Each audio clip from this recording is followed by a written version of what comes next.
Sometimes it really feels to me like some add-on creators are out there to help me with my project specifically. In this case, I'm talking about Ray over at Superhive, who seems to always hit the nail on the head when it comes to stylizing assets I really need, but have no time or skill to build myself. I've already talked about his Stylized Tree add-on that I use quite regularly for my shots, and that is, by the way, now updated with numerous fixes and also pine trees. For my scenes, most often I use painted images of clouds or photos transformed to look painterly. However, it often results in this situation where I think, this cloud is almost perfect. If only it wasn't so tall, it would fit my composition perfectly. Well, with this stylized cloud asset, you can simply reshape it however you want. This whole thing works with painterly 2D planes being scattered on a simple mesh. By the power of geometry nodes.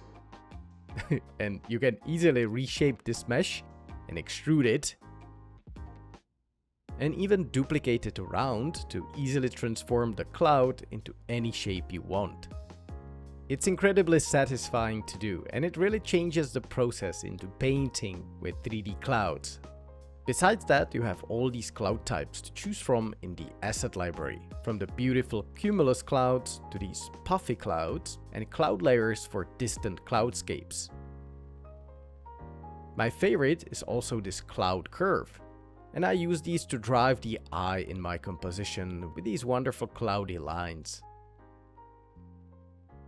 All of the clouds are of course fully customizable in the modifier panel.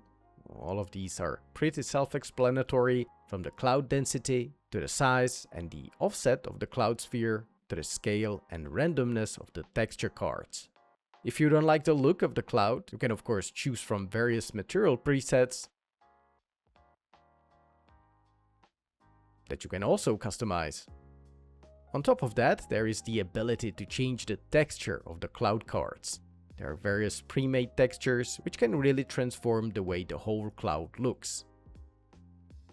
And then you can also use the sky ramp that you plug into the world material and fully customize its look based on the time of day, horizon position. You can add random noise to it and then change the hue and the saturation. This is really useful. So with that, you can see why this stylized asset is quickly becoming the way of creating clouds in my scenes.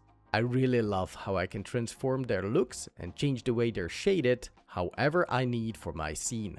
So definitely give these a try. They're available at Superhive and Gumroad, and of course all the links are in the description. So until next time, stay creative my friends, Martin out.